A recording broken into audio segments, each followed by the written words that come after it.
Assalamualaikum warahmatullahi wabarakatuh. Perkenalkan semua sebelumnya, nama saya Muhammad Aksal Hamam dari kelas metode numerik 02 dengan NPM 206055201. Jadi pada kesempatan kali ini saya akan mencoba mereview mengenai optimasi yang sudah dijelaskan pada Zoom dengan Asdos pada pekan lalu.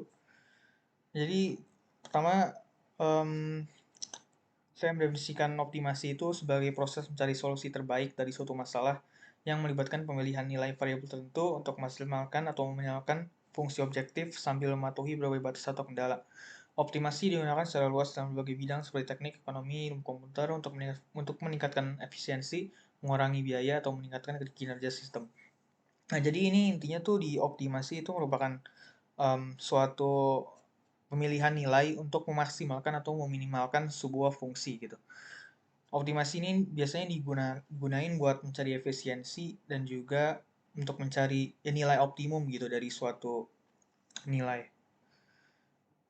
Nah, biasanya kalau misalkan secara analitik itu nilai maksimum atau minimum tadi yang mana udah dijelaskan tadi soal optimasi itu kalau misalkan ada y sama fx dapat diperoleh pada harga x yang memenuhi y aksen sama dengan f aksen. Ini merupakan pelajaran waktu zaman SMA yang mana apa turunan itu merupakan nilai nilai maksimum atau nilai minimum dari suatu fungsi. Ini kalau misalkan kita mencarinya dengan secara analitik. Nah, ini juga kalau misalkan dari grafik nih, di sini ada istilah lokal maksimum dan global maksimum. Nah, ini. Jadi kalau misalkan nilai maksimum di sini, um, ini tuh merupakan f aksen x sama dengan 0, merupakan turunannya. Dan minimum juga f aksen x sama dengan 0. Ini kalau misalkan kalau misalkan di analisis secara analitik. Nah, konsep dasar dari optimasi itu ada 4. Ini yang pertama itu adalah fungsi objektif, yang mana kita mencari fungsi yang akan dimaksimalkan atau diminimalkan. Contoh dalam masalah ekonomi. Misalkan dalam masalah ekonomi itu ada um, apa namanya? Bagaimana efisiensi dari suatu misalkan dimaksimalkan misalkan pengeluarannya eh misalkan diminimalkan itu pengeluarannya dan dimaksimalkan pendapatannya gitu. Habis itu ada variabel keputusan yang mana variabel nilainya dapat diubah untuk menghasil hasil dari fungsi objektif. Misalnya dalam desain produk, variabel yang keputusan bisa berupa dimensi atau produk atau material yang digunakan gitu. Jadi ini variabel dari dimensi itu bisa diubah-ubah sehingga mempengaruhi ya ini fungsi objektif ini gitu. Lalu lanjut ke 3, kendala atau constraint. Jadi batasan yang harus dipenuhi oleh variabel keputusan. Kendala bisa berupa batasan fisik, batasan anggaran, batasan waktu, dan lain. Misalnya kapasitas produksi, batasan negara, atau spesifikasi teknis. Nah, ini merupakan batasan-batasan dari tadi ini fungsi objektif.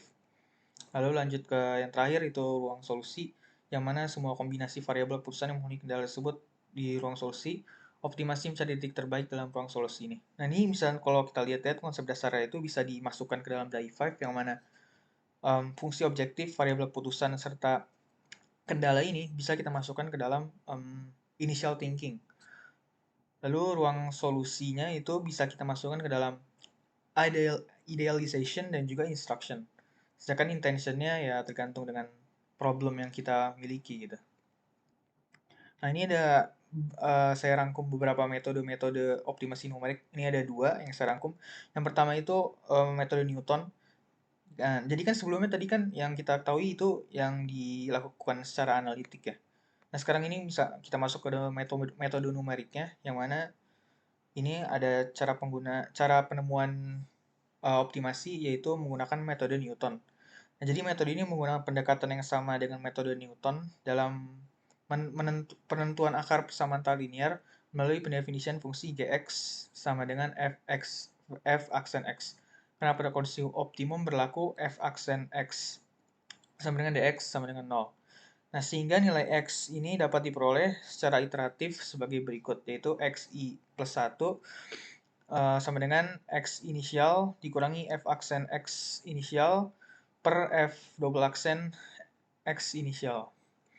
Lalu metode yang kedua yang saya rangkum itu mengenai interpolasi kuadrat, yang mana metode interpolasi kuadrat dapat digunakan untuk menggunakan optimasi secara numerik. Hal ini disebabkan oleh penggunaan polinomial order 2 yang menghasilkan pendekatan cukup baik terhadap bentuk fx di dekat titik optimumnya.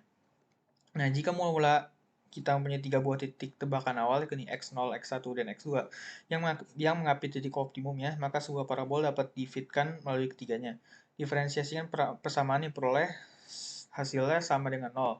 Dan perkiraan x optimum dapat ditentukan dalam hal ini sebagai berikut. Nah, ini rumusnya yaitu x3 sama dengan fx0 dikali x1 kuadrat min x2 kuadrat ditambah fx1 dikali x2 kuadrat dikurang x0 kuadrat ditambah fx2 dikali x0 kuadrat dikurang x1 kuadrat. Lalu dibagi dengan 2 dikali fx0 dikali x1 min x2 ditambah 2 dikali fx1 dikali x2 min x0 ditambah 2 dikali fx2 dikali x0 min x1. Nah, kurang lebih itu yang bisa saya rangkum mengenai optimasi. Kurang lebihnya mohon maaf. Wassalamualaikum warahmatullahi wabarakatuh.